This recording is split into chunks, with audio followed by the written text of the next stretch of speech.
পাকন পিঠা বলেন আর তেলের পিঠা বলেন, যেটাই বলেন না কেন, একেবারে নো ফেল একটা রেসিপি আপনাদের সাথে আজকে শেয়ার করছি। আমার এই রেসিপিটা দেখে নতুন রাঁধুনি কেন, ছোট বাচ্চারাও এই তেলের পিঠাটা তৈরি করতে পারবে। উপরটা দেখতে যেমন একেবারে পারফেক্ট হয়েছে, ভিতরে তেমন পারফেক্ট ভাবে কুকড হয়েছে। তো চলুন আর দেরি না করে আপনাদের সাথে শেয়ার করছি কিভাবে আমি এই নো ফেল তেলের পিঠাটা তৈরি করেছিলাম। তো তার জন্য এখানে প্রথমে আমি 1 কাপ পরিমাণে চালের গুঁড়ো নিয়েছি আর হাফ কাপ পরিমাণে আটা নিয়েছি। আপনারা চাইলে ময়দাটাও নিতে পারেন। মোট কথা আপনারা যতটুকু চালের গুঁড়ো নেবেন তার অর্ধেক পরিমাণে নেবেন আটা অথবা ময়দা। তারপরে দিয়ে দিলাম স্বাদমতো লবণ। এখন আমি এর ভিতরে অ্যাড করছি খেজুরের গুড়। চাইলে আপনারা এই পিঠাটা চিনি দিয়েও তৈরি করতে পারেন, যার যার পছন্দ অনুযায়ী। আমার কাছে খেজুরের গুড়টা ছিল, আমি সেটা দিয়েই তৈরি করছি। আর মিষ্টিটা আপনাদের পছন্দ অনুযায়ী দিবেন, এর কারণে আমি পরিমাণটা বললাম না। যে যতটুকু মিষ্টি খেতে পছন্দ করে সেই অনুযায়ী মিষ্টিটা দিবেন। এরপরে সবগুলো উপকরণ আমি ভালো করে মিক্স করে নিলাম। এখন এখানে পানি অ্যাড করব। পানিটা আমি হালকা কুসুম গরম নিয়েছি। হালকা কুসুম গরম পানি দিয়ে বেটারটা তৈরি করলে বেটারটা খুবই মসৃণ হয় আর পিঠাটাও একেবারে পারফেক্ট ভাবে তৈরি হয়।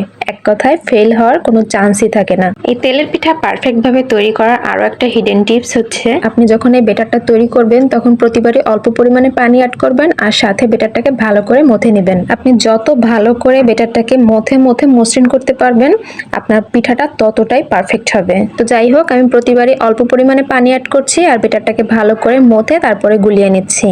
এই পর্যায়ে আপনারা একটু মিষ্টি চেক করে নিতে পারেন। যদি মিষ্টির পরিমাণটা কম মনে হয় বা লবণের পরিমাণটা কম মনে হয় তো এই পর্যায়ে আপনারা মিষ্টি বা লবণটা অ্যাড করে নিতে পারবেন। তো এই পর্যায়ে এসে আমিও চেক করে নিয়েছিলাম, আমার কাছে মনে হচ্ছে মিষ্টির পরিমাণটা একটু কম হয়েছে।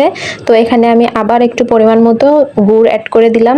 তো আমার এই গুড়টা ছিল ঝোলা গুড়, এর কারণে আমি পানির পরিমাণটা কম দিয়েছিলাম, কারণ এটা যেহেতু একটু পানি পানি গুড়টা দেওয়া মাত্রই আমার এই বেটারটা আরো একটু পানি হয়ে যাবে, যার কারণে আমি প্রথম থেকেই পানির পরিমাণটা একটু কম দিয়েছিলাম। আসলে রান্নার ব্যাপারটা দেখে বা শুনে অভিজ্ঞ হওয়া কখনোই সম্ভব না।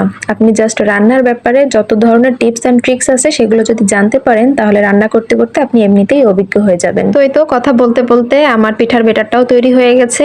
তো চলুন আসলে আমি কতটুকু পারফেক্ট ভাবে বেটারটা তৈরি করতে পেরেছি সেটা আপনাদের এখন ভেজেই দেখাচ্ছি। এখানে ভাজার ক্ষেত্রে আরো একটা টিপস হচ্ছে, আপনি তেলটা যদি ঠিকমতো গরম হওয়ার আগেই পিঠাটা দিয়ে দেন তাহলে কিন্তু আপনার প্রথম পিঠাটা কখনোই ফুলবে না। তো পিঠাটা দেওয়ার আগে আপনি সামান্য একটু বেটার দিয়ে দেখবেন, যখন দেখবেন আপনার এই বেটারটা সুন্দরভাবে বুদবুদ ওঠা শুরু হয়ে গেছে তার মানে আপনার তেলটা পারফেক্ট ভাবে গরম হয়েছে। তো দেখলেনই তো আমি প্রথম পিঠাটা দিলাম আর কত সুন্দর করে ফুলে উঠলো। তো চলুন আরো একটা আপনাদের সাথে শেয়ার করি। দেখেন আমি একেবারে আনকাট রেখেছি এই ভিডিওটা। পিঠাটার বেটার দিলাম, এখন দেখেন কত সুন্দর করে ফুলে উঠেছে, মাশাআল্লাহ।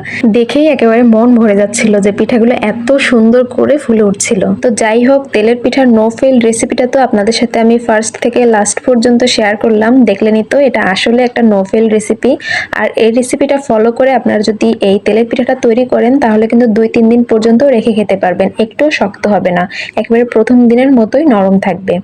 তো ভিডিওটি ভালো লাগলে বাসায় অবশ্যই একবার ট্রাই করবেন। সবাই ভালো থাকবেন, সুস্থ থাকবেন। আল্লাহ হাফেজ।